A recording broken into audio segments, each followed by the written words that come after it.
Hey, what's up, Unbroken Nation? Do you think that is because, now, obviously in the framework of men, but I think in people in general, why do you think people are not stating what they want or what they need out of a relationship? Is it fear? Is it, maybe they're scared of the potential of success? Like, what is it that you think is keeping people from being able to have the kind of relationship that they want to have? So if we talk about both sexes, I think that's the fear of rejection or fear of uh, being yeah, rejected or turned down. It's like an individual story would be like everybody has gone through, especially men. I mean, you maybe it happened to me. So it was in San Francisco when in my kind of a single times. I would go in a bar, travel quite a bit for my work. So I would always when I traveled, I always make a point of not just staying in the hotel, going out, having a dinner, and maybe having a drink. And then there's one particular evening, I'm in a bar in San Francisco, and I'm nursing my drink, and this lady comes in and sits next to me, and she looks um, very approachable, kind of wanted to strike up a conversation, and I kind of started that whole self-talk. I should I do it now? Should I do it now? And then I finally get up the courage and asking her, and she says blatantly no. And I was like, "Whoa," and that kind of totally kind of knocked the wind out of myself. Then shortly after, I like crawled out of that bar, like rejected, and like, "What's wrong with me? Like, was something in my teeth?" Or all that kind of like horrible self-doubt comes in, flowing in such a huge um, focus. Is that a lot of that time? I think people are so scared of that rejection or opening themselves up to a vulnerability that they always think of the worst thing, and they always project it on themselves. It's like there must be something wrong with me.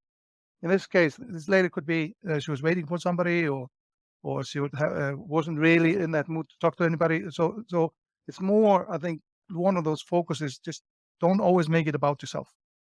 It's things. I think it's whatever you always. It's like when you always like tend to compare this with treat yourself as your best friend. So let's your friend is doing something awesome, and he comes up to you and says, "How was I?" You would never say to him, if you're a true friend, "You were horrible. You should never do that again." You always try to back him up and always say something nice to him. And I think a lot of the time we need to focus on that ourselves. We can't be so hard on ourselves all the time.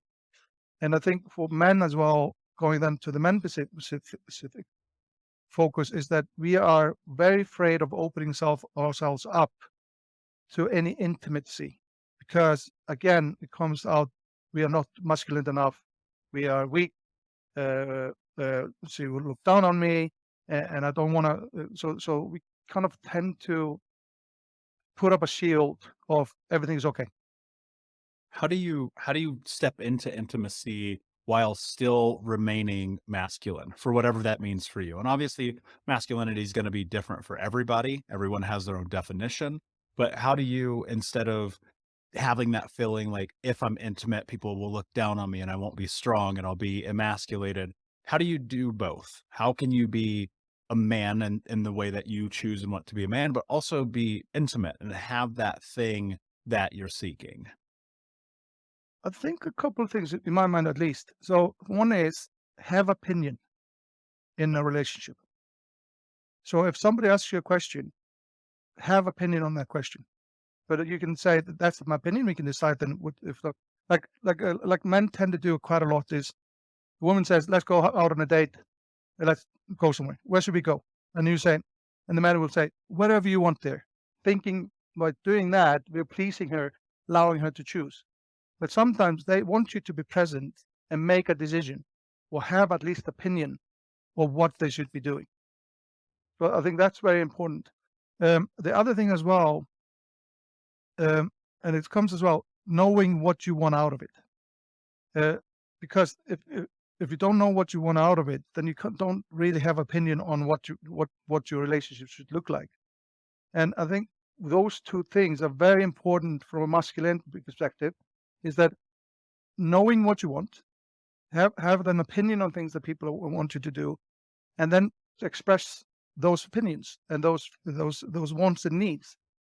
Because you can be very masculine and then do everything as like as you go, chop the wood and make the money and all that kind of thing. But that's just very small part of being a whole masculine or I prefer to kind of focus it on as like a high value man or a um, maybe not the right word, like a gentleman. That's how I always brought up. Uh, and it's not always about opening the door or things like that, but it's still offering. I know women as well now want to be treated equal and all that kind of thing. But I think in everyone wants something to be treated nicely. Like somebody is chivalrous, somebody that does something for you. It doesn't mean that you're being made any less valued, but it's just that people show up. I think it's the kind of the main focus, I think.